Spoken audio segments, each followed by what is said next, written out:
Bismillahirrahmanirrahim. Assalamualaikum warahmatullahi wabarakatuh. Selamat berjumpa pada pembahasan etika publik dalam pelatihan dasar CPNS. Bersama saya Sri Sayakti dari Pusdiklat Badan Pusat Statistik. Para peserta Latsar yang berbahagia dan saya banggakan. Sampailah kita pada materi yaitu mengenai apa itu kode etik aparatur sipil negara. Kode etik aparatur sipil negara dituangkan dalam Undang-Undang Nomor 5 Tahun 2014 tentang aparatur sipil negara, yaitu tepatnya pada pasal 5 mengenai kode etik dan kode perilaku aparatur sipil negara.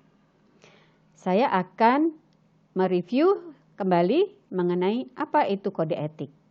Kode etik merupakan aturan-aturan atau tata tertib yang mengatur tingkah laku atau perilaku dalam suatu kelompok khusus atau suatu organisasi, baik itu publik maupun swasta, di mana sudut pandangnya hanya ditujukan pada hal-hal yang prinsip-prinsip saja dalam bentuk ketentuan-ketentuan tertulis, sehingga yang tidak tertulis masih lebih banyak lagi yang tidak dituangkan di dalam peraturan perundang-undangan ini.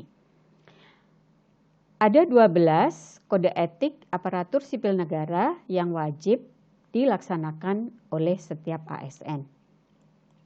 Yang pertama, bahwa setiap ASN harus melaksanakan tugasnya dengan jujur, apa adanya, tidak dilebihkan dan tidak dikurangkan, melaksanakan tugasnya secara bertanggung jawab, apa yang menjadi kewajibannya dilaksanakan dengan sebaik-baiknya, dan memiliki integritas tinggi, berdedikasi, dan konsisten di dalam melaksanakan tugasnya.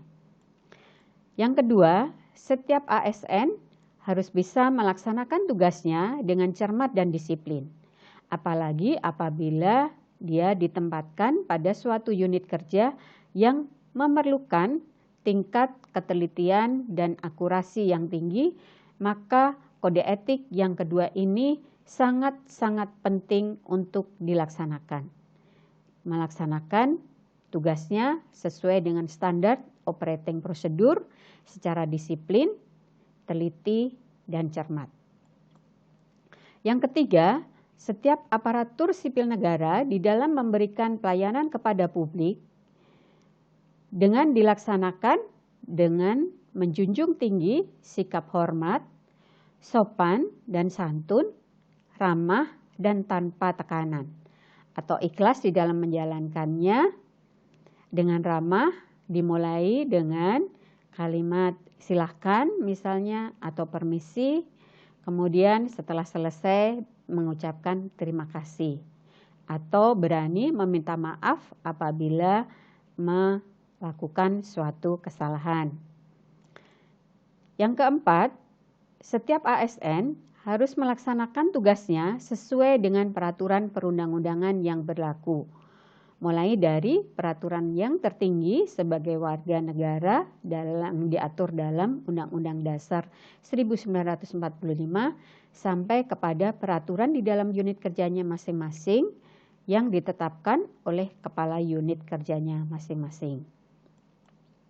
Yang kelima, setiap ASN melaksanakan tugasnya harus sesuai dengan perintah atasan atau pejabat yang berwenang sejauh tidak bertentangan dengan ketentuan peraturan perundang-undangan dan etika pemerintahan. Sudah selayaknya bahwa setiap ASN memiliki job deskripsi masing-masing, maka itulah yang wajib dilaksanakan. Yang keenam, setiap ASN harus bisa menjaga kerahasiaan yang menyangkut kebijakan negara. Apalagi di dalam melaksanakan tugasnya juga didasari oleh undang-undang tertentu, seperti halnya misalnya di dalam Undang-Undang Nomor 16 Tahun 1998 tentang statistik, di sana bahwa BPS harus bisa menjaga kerahasiaan data individu setiap informasi yang diperoleh dari responden tidak boleh disebarluaskan. Yang ketujuh, dalam melaksanakan tugasnya pasti diberikan sarana dan prasarana yang merupakan barang milik negara, merupakan kekayaan negara, maka harus bisa dilaksanakan secara bertanggung jawab sesuai dengan keperuntukannya untuk mencapai tujuan penggunaannya efektif dan efisien. Yang kedelapan, setiap aparatur sipil negara harus bisa menjaga agar tidak terjadi konflik kepentingan dalam melaksanakan tugasnya. Nah, ini nanti akan dibahas pada video berikutnya pada bab 3. Kode etik berikutnya nomor 9, setiap ASN wajib memberikan informasi secara benar dan tidak menyesatkan kepada pihak lain yang memerlukan informasi terkait kepentingan kedinasan. Yang ke-10, setiap ASN tidak boleh menyalahgunakan informasi internal negara, tugas, status kekuasaan yang ada di dalam pekerjaannya masing-masing dan jabatannya untuk mendapatkan atau mencari manfaat atau keuntungannya bagi diri sendiri maupun untuk orang lain atau untuk kelompok tertentu. Yang ke-11, setiap ASN harus bisa memegang teguh nilai dasar aparatur sipil negara yang menjadi dasar untuk bertindak, berpikir, dan melaksanakan kegiatan. Yang ini nanti akan saya tuangkan di dalam video berikutnya. Dan selalu menjaga reputasi dan integritas aparatur sipil negara. Artinya apa? Bahwa setiap ASN harus menjaga nama baik institusi unit kerjanya masing-masing. Tidak melakukan pekerjaan yang tercela.